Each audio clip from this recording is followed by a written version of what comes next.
can you share with us what are the key reasons behind Iran's decision to remove 4 zeros from its national currency, and how does this reflect the current economic conditions?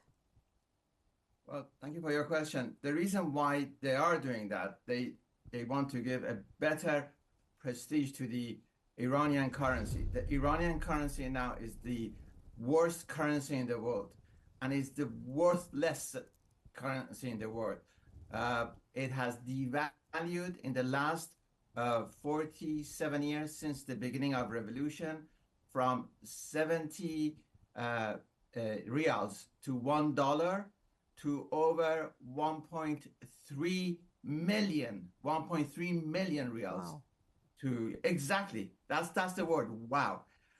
And just before I continue, one of the things I am amazed, there has been no public reaction, because this is massive poverty in Iran, and I cannot work out the nature of human beings that are subjected to such poverty and pressure, yet there is no public reaction in Iran.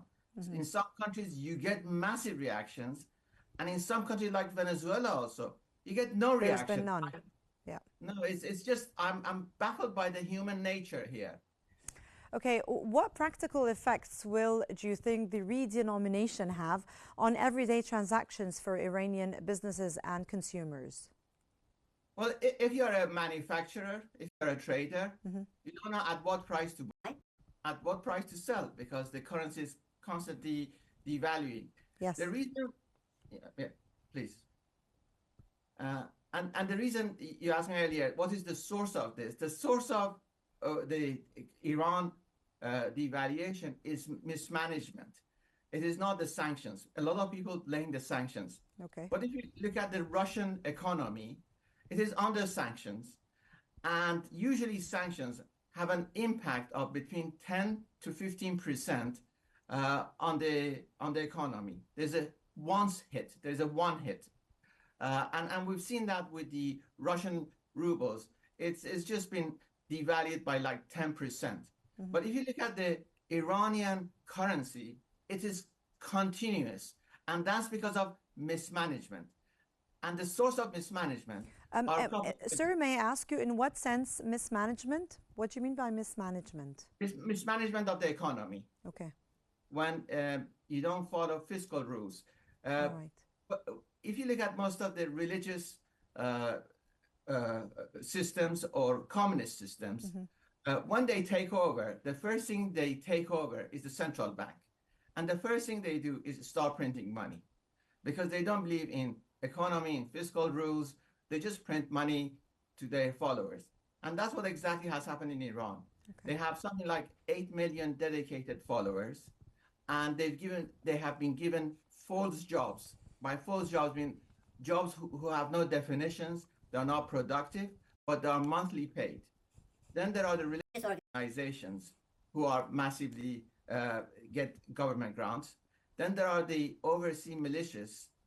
And most expensively is the Iran nuclear program to no end, yeah. Which these are draining all the income of the country. Yes. And that's what happens when they want to pay people. They don't have money, so the central banks just print money. How might this currency reform impact inflation expectations and the broader monetary policy framework in Iran? The inflation will not change. The inflation will be there. Okay. Also, by now, most people in Iran had known when the currency devaluation happens. Usually it happens on the second term of any presidency. So the central banks would try to... May I ask why in particular just the second term?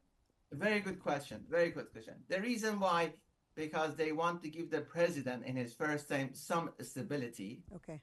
So he could be re-elected again. Right.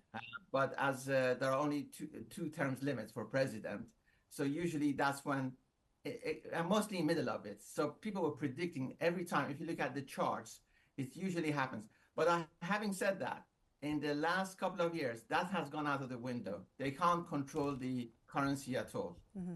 They have no control over the currency. Yes. So that's why they're dropping 4 zeros right now. And what are the challenges or risks do you foresee? I mean, you would actually see during the transition period as Iran implements this redenomination over the next few years?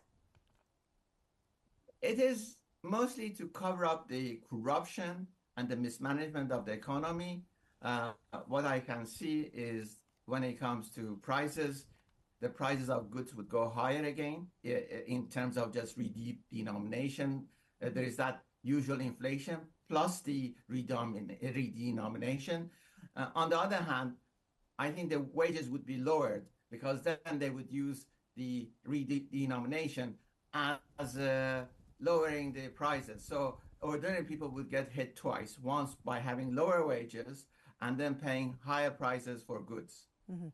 Mr. Imamian, how could this monetary overall influence Iran's international trade and foreign exchange market dynamics? There is none. There is no There is no respect for Iranian economy. It is not. Nobody trades with them. The only country who buys Iranian oil export is China, and the way the Chinese pay Iranians is through barter or other systems. So right now, Iran is an isolated country and has very little international trade. Mm-hmm. Well, in what ways might simplifying the currency calculations benefit the banking sector and the financial institutions within Iran? Well, most of the private banks in Iran are bankrupt. The reason why they are bankrupt, because there was a law in the constitution that the government could not borrow from central bank. Mm-hmm. So the government had been using private banks to borrow money from central banks. So they would go to the private banks, they borrow money, and then private banks would go to the central bank and borrow money for the government. That was the scheme. But by 2020, that had actually expired because the small banks were in such a state that they could not do this scheme anymore. Yeah. So then they attacked the stock market. They convinced people the best way would be to go and buy recently privatized public sector companies. They were overvalued, and this way people lost a lot of money. Right now, the ordinary Iranian people hold about $30 billion of gold. Having jewelries and gold is a form of a saving in Iran. Now, the government is trying to tax that somehow to raise revenue through the gold, which are privately held in form of jewelry by the ordinary Iranians. How might this move affect the foreign investment prospects and economic stability given Iran's overall economic environment? Is this the right timing, do you think, in your opinion? Well, there is hardly any foreign investment in Iran. And I say this not politically, but actually in terms of pragmatism.